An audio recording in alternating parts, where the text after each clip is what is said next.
If you are a woman leader who loves to set goals and always wants to be growing, you're in luck because I'm going through the best of my podcast episodes that I've done on reviewing your year, setting goals, creating a curriculum, and then measuring your goals. First up, we're going to talk about how to review the last year. We're going to dive into a previous episode that I've done that's really going to help you do a strategic review of last year. If you want some help with this, join me on January 8th for 3 Wednesdays. We're going to do the review of last year. We're going to set the goals that are going to be actionable and make sense to you short term. And we're going to create that curriculum together so that you can create goals that are manageable in your busy life and feel like you're growing and developing. If you're interested in this, just head down below and I will make sure that I put in the link.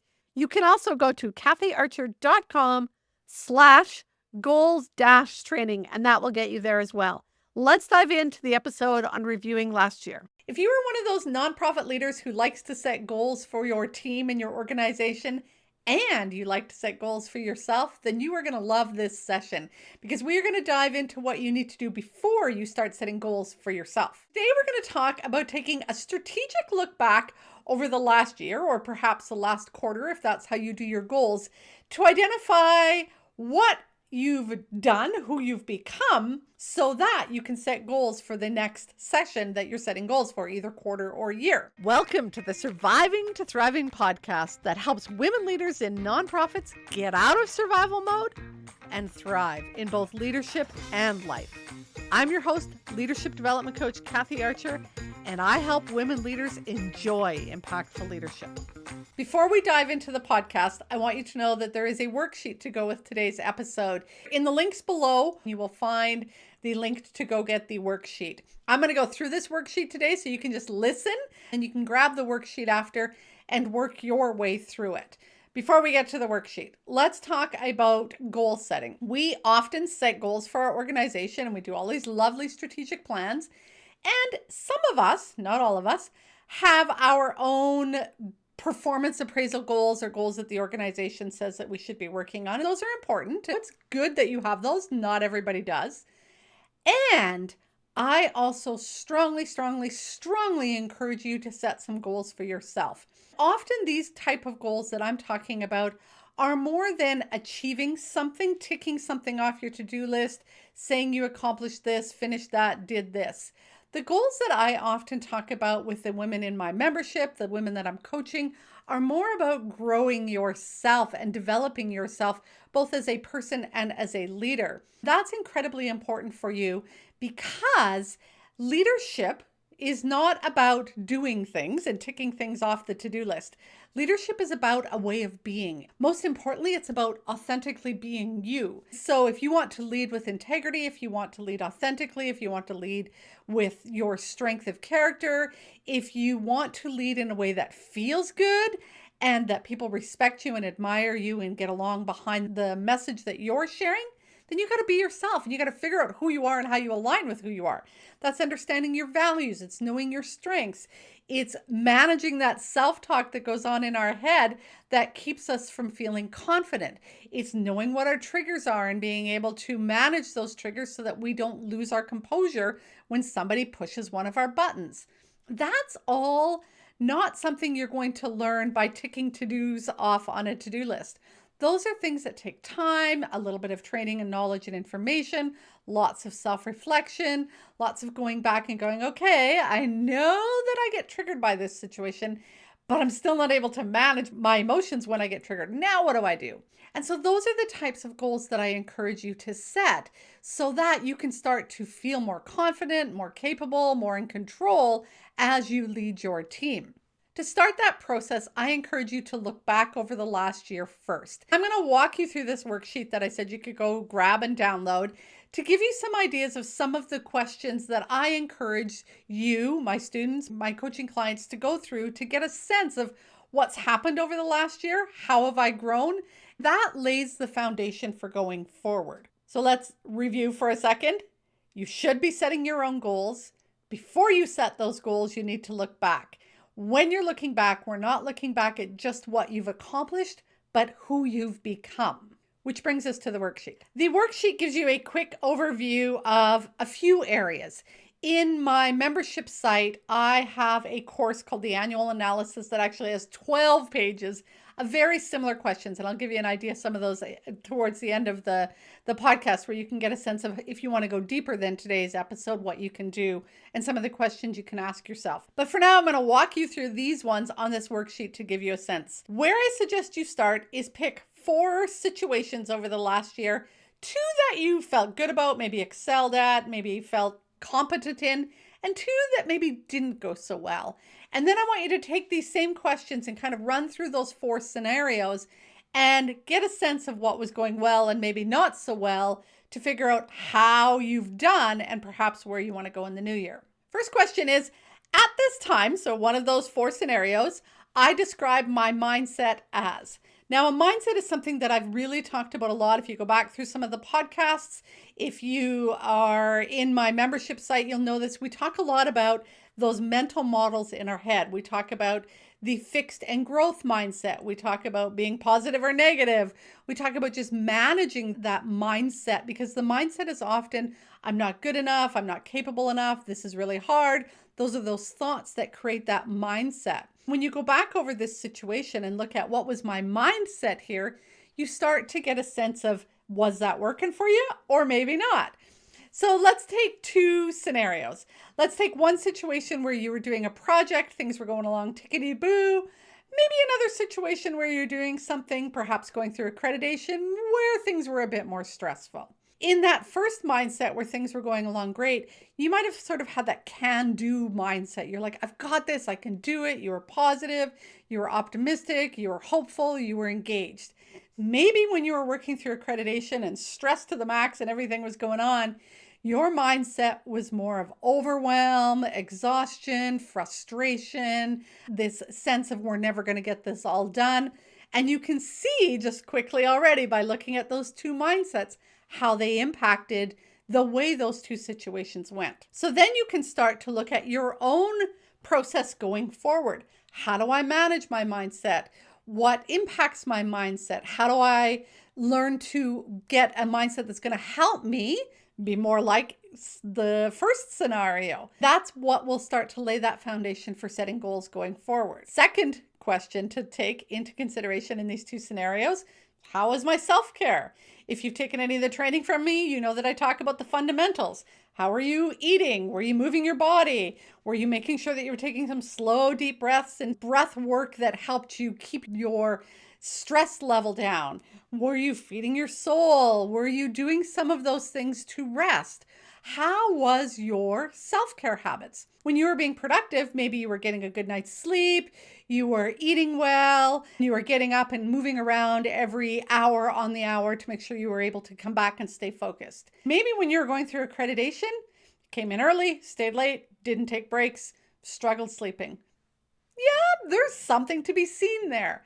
Again, that lays the foundation going forward about, what are my self-care habits? Are they working for me? When do they work? What do I need to do to make sure those self-care habits are aligned, on track, so that I can stay productive, engaged, and doing that work that I know I want to do in a way that feels good? Along this same line is, what habits and routines and systems did I have in place? I'm a systems girl. If I know that I've got something keeping me on track, I am way better able to stay focused. So maybe in the first scenario, I had a checklist. I had some time scheduled into my calendar, so I knew what I was doing, and I was totally on top of things because I had a system and was following those habits. I took my lunch break. Those kind of habits were working for me. I was ending my day at a decent time, staying focused. When things weren't going so well, all those habits might have been thrown out the window. And I didn't have a system. I just came in, and whatever fire was happening that morning, I put out. And I made my way through just this massive amount of things and just head down focused, trying to focus. And A, it didn't feel good, but B, I didn't even realize that I wasn't systematically working through what needed to be done in a sustainable way. So what I've learned from that now is, I need to create a system going forward. I mean, we know accreditation's done how often, or maybe it's proposal writing, or maybe it's the annual fundraising event, but I need to be prepared ahead of time, create a system, know how to put things into my calendar so it's not all squished at the end. Those are things that you can now set in the future for, okay, I often say that, but I never follow through. So what am I going to do this coming year or this coming quarter to be more effective at following through with that? That will come down to the next question, which is what strengths was I using or wished I could have used more? If you've done your virtues in action character strengths, which is the one that I encourage you to do, free assessment you can do, I'll put it in the link. Your strength may or may not be self-regulation. And self-regulation is that sense of discipline or being able to control yourself or willpower. If it's not one of your strengths, you may have to figure out, okay, how do I activate it though? How do I maybe persist more, if persistence or perseverance is one of your strengths, to help me be more self-regulated and more focused? What do I need to do? Maybe I need to create more habits so that I don't have to think so often about what I'm doing or when I'm doing it. Maybe I need to get better at perspective. Perspective is another strength that some of us have, where I plan my calendar throughout the year. And once I've set it, then it's much easier to follow. If you're using your strengths, you can go back and sort of go, okay, what were my strengths that I was using here? Which character traits maybe was I not using so much that I want to shore up or use more effectively? Perhaps your character trait of kindness, you were being very self-kind when you were being productive. You were maybe expressing gratitude to those around you because you had set some limits and they were respecting those limits. But in the other scenario, maybe that kindness was gone out the window and you were just focused on task and you forgot about the people you were working with.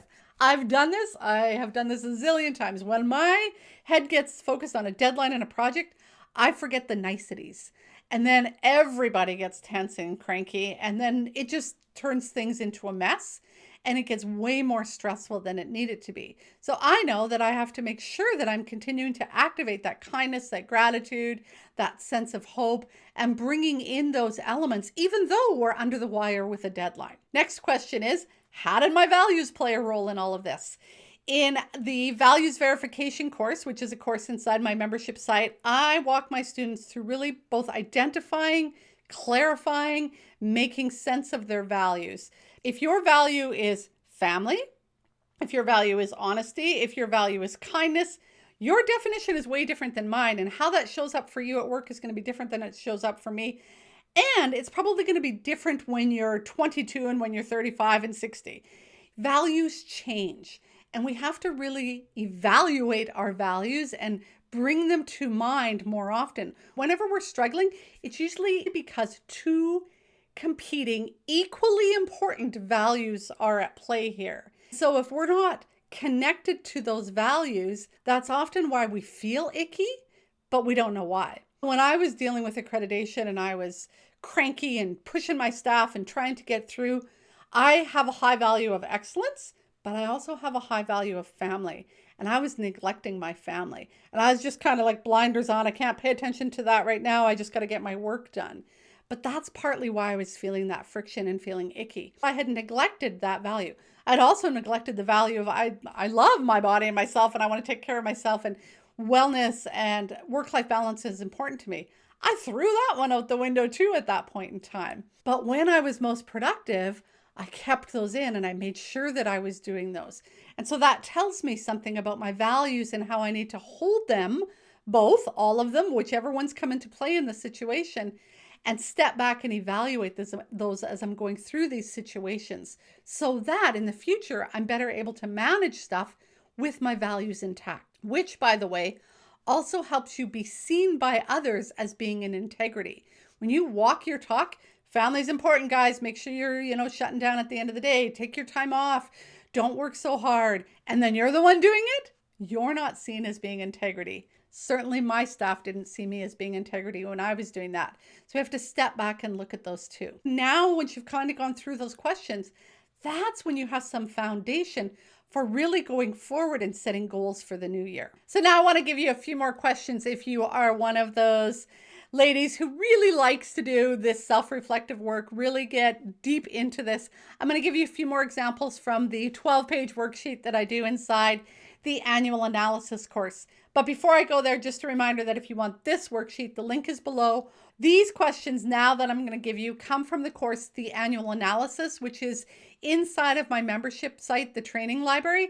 And again, I'll put that link below, but if you want to go there, you can find it at kathyarcher.com/library.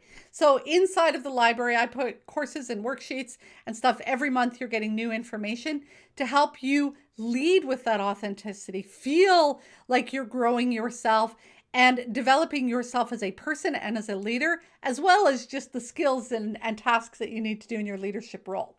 So let me give you an example of some of the things that are on this worksheet.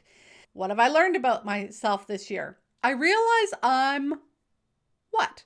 Maybe I realize I'm stronger. I realize I'm more competent in certain areas.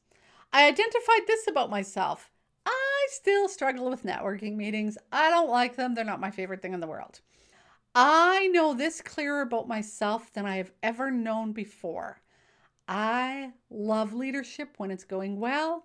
I don't like it when it's not going well. Those are some examples. I also get you to look at your mentors, guides, and coaches. When we move into leadership, we often lack the support and mentoring and guidance we need. As you move up the levels, you actually start to get less direction from your supervisor. Often it's your board, and if your board is a volunteer board, they're probably not as skilled at helping support you and guide you. You have to create your own, I call it your own personal and professional curriculum. What am I learning? Who am I learning it from? What book? What YouTube video? What course? And find some mentors. And those can be people who are alive or long since passed. Or maybe it's your favorite guru like Brene Brown, or maybe it's somebody that you have found in your network and you have coffee with them every once in a while. Who are your mentors, guides, and coaches? What sort of courses have you worked through? What podcasts have you listened to? What skills have I been developing? So looking at, I've been developing some skills specifically in work around XYZ, but also in, maybe managing my emotions or being more confident. And then how have I improved on those skills? Whole worksheet, we just talked about values, whole worksheet on values. What are my top 3 values? How have I defined them? Where am I triggered around my values? How have I increased my understanding of my values this year? Then we dive into emotional intelligence. These are some of the emotions I experience at work. These are the things that trigger me. This is how I know in my body when I'm triggered. This is how I'm working to change that mindset so that I'm not triggered as strongly when that happens. And this is where I still need work. At the end of each of these pages or sections, I ask you to then kind of go, okay, so what does that tell me about this next year? What do I need to learn, grow, do differently in the coming year based on my evaluation of where I've been this year? We just talked about earlier that self-regulation or sense of discipline or willpower, as I call it.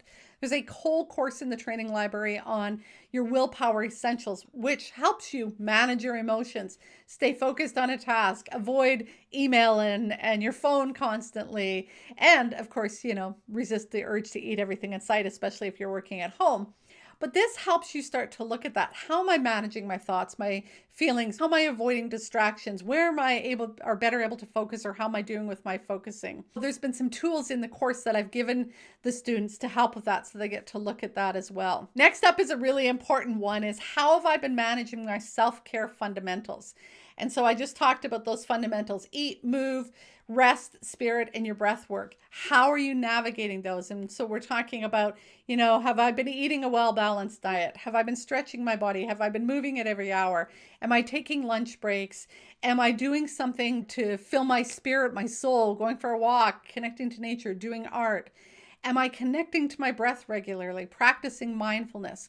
All of those kinds of things to look at. Then we're talking about your strength of character. How are you doing with integrity, honesty, navigating those leadership traits that are going to help you be that most successful leader that you want to be? Next, we look at confidence building. And so there's a lot here, and you don't have to go through all of these as you're thinking about this, but this gives you some insights into what was I working on and what do I want to work on next year. Please don't be working on all of these, but these are some things that are going to help you be a better leader. So as I'm kind of rambling through them, just notice the ones that jump out at you like, oh, that's something I need to work on. You might want to rewind and get the question I just asked, but start to think about, okay, how did I do? And what's going to be my focus for the coming year? So confidence building. We've talked about confidence starts with competence. that you have to learn the skill before you can feel confident at it. Then you have to have the courage to practice that. And then over time, you'll start to feel more confident. So this one breaks it down. What have I been learning to be competent in? Public speaking, perhaps. Maybe I'm not comfortable showing up at meetings. So I've been taking a Udemy course on public speaking. I've been reading some books on working the room. What is it that you've becoming more skilled in? And then where have you been practicing it? Because again, reading a book doesn't change you. It's when you put that into action that starts to get the courage working, because you're still nervous and uncomfortable, but then you'll start to develop the confidence. Your leadership development. How are you doing at balancing that task and relationships? How are you doing at coaching your staff, developing your employees, having those difficult conversations? Then accessing that inner wisdom. I'm always talking about pause, ponder, pivot, proceed, the inner guidance system. How are you doing with that? Are you pausing? Are you taking time to slow down and check in and see, what are my thoughts, feelings, my body sensations? Are you pondering and, figuring out, is this where I want to be? And then pivoting, going, no, those thoughts and feelings aren't getting me to where I want to go. This is the thoughts and feelings. These are the actions that's going to help me, my team, this relationship that we're in, whatever's going on, move forward in a way that feels more authentic, aligned the direction we want to go. And then proceed is getting back into action. Are you doing that on a regular basis? Take that all into account so that you can go, okay, this is how I've grown this year. And let me tell you, when you just do that, oh my God, what insights will come for you, because you start to sort of really get that sense of, who am I becoming? And look at the challenges that I've faced. Look at where I've overcame some of those challenges. Look at what's next for me. And then you can lay that foundation for next year, for the next quarter, whatever it is. I encourage quarterly goals, not annual, but that's a whole nother podcast down the road. But you got to look back first. If you're not setting goals for yourself, here's a really good place to start, because even though you may not have done all of this stuff, and 99% of us won't have done all of this stuff, it highlights the areas where you're like, oh, I need that more. Oh, I'm already pretty good at that. So start here. Look back over the last year. Get a sense of how you've grown, what's happened for you. Then we can start to plan for the new quarter or the new year about not just what the goals for the organization are, but for how you're going to grow yourself so that you can help the organization meet its goals. Because it's when you do this stuff that you start to really ditch that survival mode where you're barely hanging on and floundering through accreditation, like the example I gave you, and you're starting to find your groove, feel more confident, engage in the work in a way that's more meaningful. You create the relationships and grow your team in a way that feels stronger. Find the time for the rest of your life. And that's when you're thriving in both your leadership and life. Go make the rest of your day awesome, my dear. If you are interested in the Nonprofit Leadership Blueprint starting January 8th for 3 Wednesdays, make sure you go below to find the link to join. Send me a message. I hope I'll see you there. If you found today's episode helpful, then you are going to love the training library. Many women leaders in nonprofits wish that they had a coach or a mentor to help them, but they don't believe that they or their organization can afford it. Oh, but you can. Inside of the Training Library membership site, you will not only get access to affordable and easily accessible ongoing personal and professional development training, you will also have access to a leadership coach at your fingertips. That way, when you hit those inevitable challenges that leadership will bring your way, you'll have both the resources and the support to navigate your way through them with confidence, composure, and while keeping your integrity intact. To find out more, head to kathyarcher.com/library. If you are enjoying the show, I'd love it if you could leave me a comment or a review on iTunes or wherever you listen to your podcasts. Thanks for listening. Go make the rest of your day awesome.